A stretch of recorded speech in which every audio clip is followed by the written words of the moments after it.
you're not really caught up in the form of money or any of that. Where you're slipping or on this edge that you talked about is when you're trying to combine the ideas of how money works in the world with the energetic workings of money. You get mixed up there.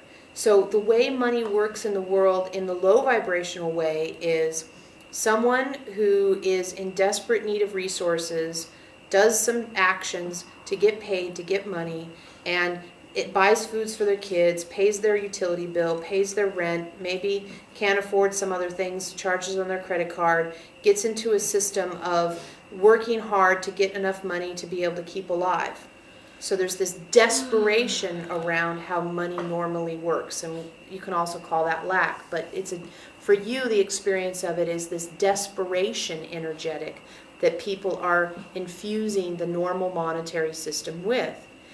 That is contrasted with the truth that you experience around money, which is, wow, money allows me things. Money's permission, money's passport, money's the ticket in. So you have this money in your hand coated with desperation energy, and you're feeling it as a passport.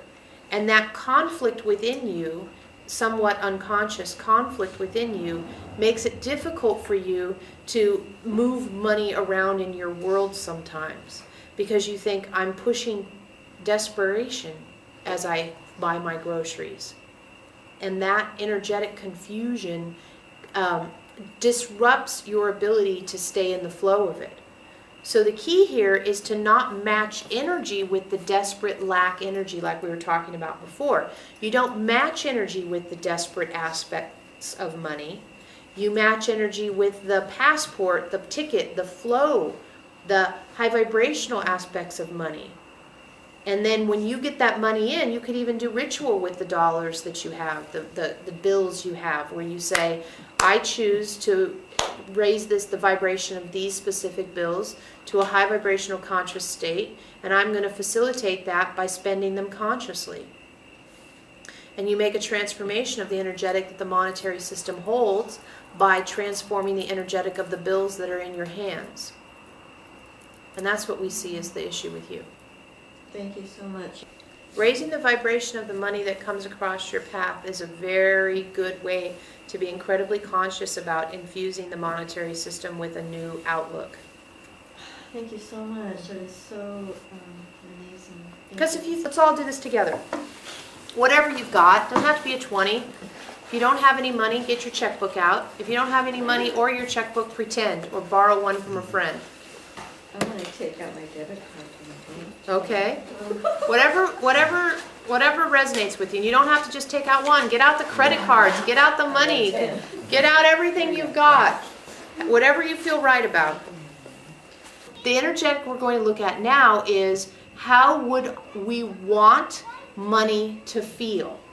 Reality is we're looking for the energetic that says this is the golden ticket. It's not the drudgery.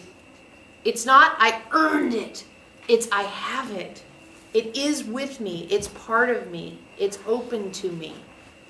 There's an opening here into a new way where, like, the $20 bill is the magic carpet ride. There's our visual. So you got your $20 bill. Get on it. It can be bigger. Make it bigger. And it's your magic carpet. It takes you on a journey.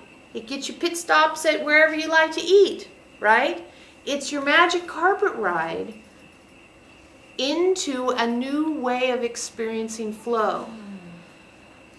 So every time you get money, dollars, let's just pretend, let's try it for a week together, that's a little magic carpet. Okay? Mm-hmm. So everyone that has dollars, hold it in your magic carpet position. Right? You know the magic carpet position? You get it? Let us have one. Right. Ready? Woo! Let's go on the magic carpet ride. Yeah. Woo! Magic carpet money. Magic carpet money. That's my magic carpet money ride. So we had the magic carpet ride. So now, bills of any denomination are our new magic carpets. Okay. And when we get them and we spend them, we think things like, ooh, I wonder where the journey's going to take me. I wonder where this magic carpet's going to fly to next. I wonder where I can put my high vibrational magic carpet into play. Things like that, okay? Yes? Yes, yes, yes. Now, credit cards are different. Credit cards, because they represent your ability to borrow. All right? So that's different than your ability to spend. So when you use your credit cards, you're borrowing. This is our new thought process. You get your credit card out, not your debit card, your credit card. The credit card says, this person's going to let me borrow from them. Thank you very much for letting me borrow from you and trusting me to pay you back. So when you use your credit card, thank you for letting me borrow. Capital One's so nice, they let me borrow from them again today. They're so friendly. Now, we know someone's going, but I pay them interest. Well, guess what? Capital One needs to eat too, so that's all right. They want to have the opportunity to participate in the magic carpet ride, so they need a few of your dollars so they can magic carpet ride. That's not a problem. In the meantime, they're letting you borrow. How friendly is that? Oh, I get to borrow. Thank you. Thank you. I'll pay you back. I'll give you back that rake. No, instead, I'm just going to give you back $100. Okay? This is our new attitude about credit cards. Okay. Thank you for letting me borrow. I really need this other thing today. I feel very drawn to having this thing. So thank you for letting me borrow it from you. So you buy a sweater. Thank you, Capital One, for letting me borrow this sweater from you. Come around the end of the month, I'll give you some magic carpet ride toward something else you want. You get it? Now, is it a game? Of course it's a game. But it's a more fun game to pay than, oh, crap! I had to charge that sweater. God, how am I ever going to pay it back? This is an improvement, right? Yes.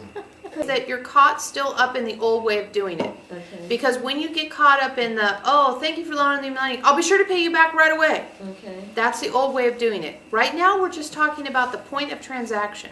At the point of transaction, thank you for letting me borrow that. Okay. Right? Instead of, oh, God, oh, shit.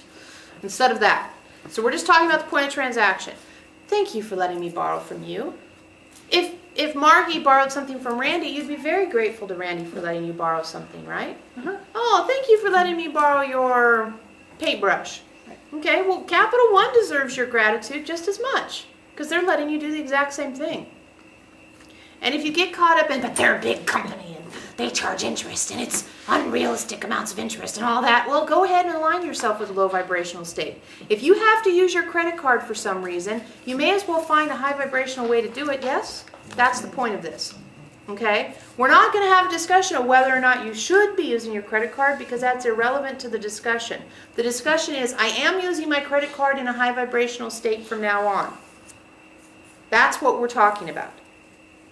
Okay? Everyone clear on that? Because you can think of all kinds of reasons to realign yourself habitually with low vibrational states that the monetary system generates because it's so deeply low vibrational. This is an exercise in finding a higher vibrational way to enjoy the flow of resources in your society. So, debit card. Debit card and checkbook's basically the same thing, so they can be combined, yeah? Because it draws out of funds you already have. Yes? Yes. So, here we are. I'm gonna write a check. I'm gonna give a debit card. And the delight is, wow, look at this. I am in the flow. Because you can't write a check unless you've got some. So you're in the flow. I'm in the flow. I'm in the flow. We don't feel like we're selling you on this one. I like this one. Oh, good, you do. So, I'm in the flow when you're writing a check or using your debit card. Thank you for letting me borrow. Capital One, Chase, whatever you got there. And I'm on a magic carpet ride whenever you use cash.